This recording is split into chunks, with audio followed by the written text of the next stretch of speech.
நாங்க இப்ப பத்மநாபபுரம் அரண்மனைக்கு தாங்க வந்திருக்கோம். இது கன்னியாகுமரி மாவட்டம் தக்கலைக்கு பக்கத்துல இருக்குதுங்க. இந்த அரண்மனைக்குள்ள செருப்பு போட்டுட்டு போக கூடாதுங்க. தனியா டோக்கன் போட்டு கொடுத்துட்டு செருப்பு இல்லாம தாங்க உள்ள அலோ பண்றாங்க. இந்த அரண்மனையை பார்த்தோன்னே எனக்கு சந்திரமுகி படம் தாங்க ஞாபகம் வந்தது. அந்த படத்துல வர அரண்மனை மாதிரியே இருந்ததுங்க. அதோட மட்டும் இல்லாம இங்க சாப்பிடுற இடம், தூங்குற இடம், அரண்மனையில இருக்கிற கட்டிலு கிட்டிலு எல்லாத்தையும் பார்த்தாங்க. இது எதுவுமே எனக்கு ஆச்சரியத்தை தரல. ஆனா ஒரே ஒரு விஷயம் எனக்கு ஆச்சரியத்தை தந்ததுங்க. 450 வருஷத்துக்கு முன்னாடி நம்ம இந்தியர்கள் ரூம் பக்கத்திலேயே அட்டாச் பாத்ரூம் கட்டி வச்சிருக்காங்க.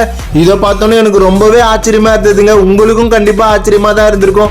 அப்படி நீங்க ஆச்சரியப்பட்டீங்க அப்படின்னா மறக்காம இந்த இடத்துக்கு வந்து ஒரு தடவை விசிட் பண்ணி பாருங்க. இந்த வீடியோ உங்களுக்கு பிடிச்சிருந்தா அப்படின்னா லைக் போடுங்க, பிடிக்கலன்னா ஷேர் பண்ணுங்க. உங்களுக்கு ரொம்ப ரொம்ப பிடிச்சிருக்கு பிடிக்கல அது எனக்கு பிரச்சனை இல்லை, நீங்க கமெண்ட்ஸை போடுங்க. அப்பதான் உங்களுக்கு இன்னும் சூப்பரான வீடியோ கொடுக்க முடியும்.